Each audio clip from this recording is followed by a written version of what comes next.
ma käisin Treffneris algkoolis 36 kuni 40, kui Vene võimud sisse tulid. Isa oli Eesti politseis ja siis peale selle, kui venelased sisse tuli 40. aastal, siis loomulikult politsei oli rahvavaenlane ja temal oli raskusi, et tööd saada ja tema töötas selles Lellepi vabrikus Tartus. 39-40 oli võrdlemisi nii masendav aeg. Midagi ei juhtunud, aga oli ette näha, et juhtub. Küüditamine tuli, esimene küüditamine juunis 13-14-41 aastal. Ilmselt keegi oli isale ütlenud või kuidagi viisi selgeks teinud, et järgmisel päeval midagi juhtub. Või mis on, ma kõik täpselt seda ei tea. Ja meie olime meie olime üürimajas ja siis meil olid pakid juba valmis, et kui tulevad ja meid ära viivad, et siis on meil midagi vähemalt kaasa võtta, sooja riided või paar konserve midagi. Ja siis me läksime üles teisele korrale, üks meie sõpradest võttis meid oma korterisse ja loomulikult need küüditajad tulid öösi või varahommikul järele ja kedagi ei olnud siis kodus. Kõige raskem asi oli see, et meil oli valge spitskoer ja kõik tundsid ümbruskonnas meid selle järele, et selle valge et meil koerad käivad väljas ja need küüditajad teadsid seda. Ja küsisid esimene kord, kus me oleme, aga me olime ülemal teisel korral kõik nii vaiksed, et vaevalt julgesime hingata kõvasti. Ja siis nad tulid tagasi hommikul ja hommikul just küsisid, et kus see koer on. Nad täitsa idioodid ka ei olnud, aga siis nad ilmselt teadsid, et kui nad koera leiavad, siis leiavad meid ka. Ja isa kasvatas valge habeme ja siis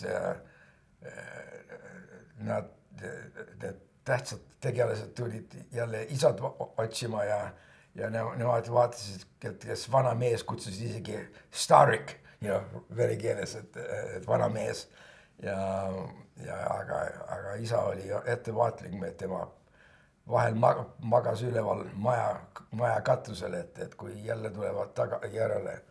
Ema oli ka isaga, aga oli teiste sõprade juures, nii et perekond ei olnud koos, et see oleks ära andnud, et kes inimesed olla võivad.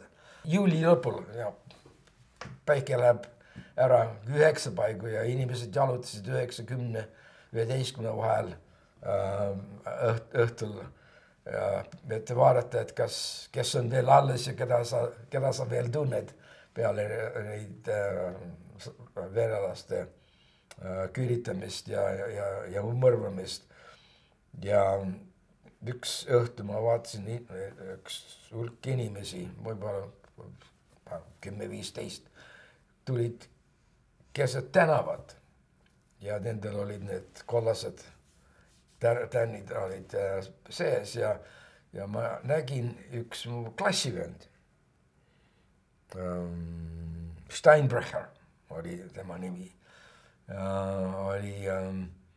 Oli seal ja ma vaatasin, lähen ütlen selle tere, isa võttis kaelast kinni, et ära mine. Tema juba teadis ja Saksa sõdurid olid ka nendega kaasas. Neid ilmselt viidi vist kuhugile. Ja peale selle juutisid ühtegi ei näinud.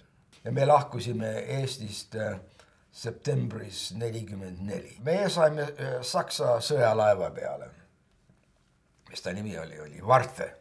Kui pimedaks läks, siis läksime välja. Ja järgmisel hommikul olime ainukene laev. Teised 3 laeva, 3 ja Moero ja 2 väiksemad laeva, nad läksid otse Danzigi poole. Ja meie laev ilmselt läks Rootsi poole, Rootsi vetesse. ja loomulikult, kui me jõudsime Kottenhaafeni 1,5 päeva hiljem, umbes selle ümber, siis me kuulsime, et Moero oli põhja lastud. Hiljem kuulsime, et paar inimest olid isegi oma kottidega, mida nad hoidsid, olid alla põhja läinud, seda tundsid maad all ja üks ütles meile, et mina ei olnud veel valmis ära uppuma ja siis ta ujus üles vee korra peale ja päästeti. Aga palju inimesi ja minu tuttavaid said seal surma. Kui me lahkusime Eestist, et inimesed olid kõik väga, nagu vaikus oli. Kui me läksime, tuldi ei ole, nagu mitte nagu praegust, et kui sa lähed selle laevaga Rootsi, et sa näed peaaegu pool teed, et kus tuled põlevad, aga tookord oli suur vaikus oli, et kui Eestist, kui viimased saartest mööda läksime, oli sel ajal oli võrdlemisi pime. Eisenhower ütles, et eestlased, lätlased, leedulased pannakse oma ette laagritesse. Ja seal, kus eestlased pandi, oli üks Saksa linn täielikult puudutamata sõjast. Natside linn, suur natside linn. Kõige narrim lugu oli see, et just nädal enne, kui mee sisse tuli, see bürgermeister, linnavalitseja, linnapea ja hakkas jagama relvi alkoholi lastele, et armeele vastu hakata. Ja sakslastel anti 4 tundi, et välja minna ja nad võisid ainult riided ja siis mis oma kasulik oma vajaduslik kööginõud ja kõik niisugused asjad nad pidid sinna maha jätma. Ja eestlastel oli siuke, see oli väga nii kohmakas asi, sellepärast, et me olime põgenikud ja nüüd sakslased pandi põgenikuks oma maal. Ameerikaste vaade oli, nendele tasub see ära. Laager rajati oktoobri alul. Meie olime koolis detsembri alul. Kool oli väga tähtis. Meil oli ju laagris ajaleht käis ja nii, et olime asjadega enam-vähem kursis. Enne rahareformi oli enam-vähem vahetuskaubandus. Sigaretid ja šokolaad oli kõige tähtsamad, kõige kallimad asjad.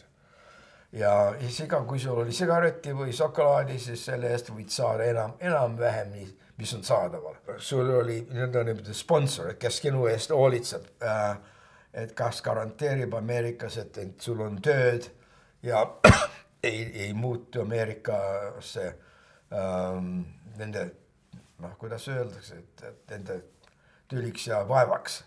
Kui ma maandusin laevaga New Yorgis, siis ta tuli mulle vastu. Andis mulle $3, mida ma pidin pärast talle ära maksma ja pani mind ühte hotelli. Ja hotellis see oli Norwegian Seamen's Home. See hotelli isegi praegust on seal alles Brooklynis. Ja ma ütlesin, mis nüüd saab. See ütles, et jah, see oli laupäeval vist. Ja ütles, esmaspäeval mine otsi tööd.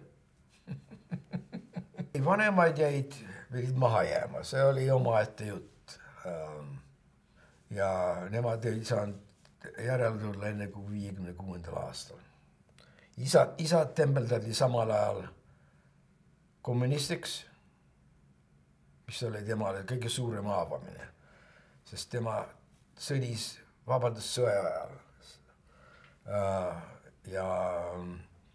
ja tembeldati samal ajal ka natsiks.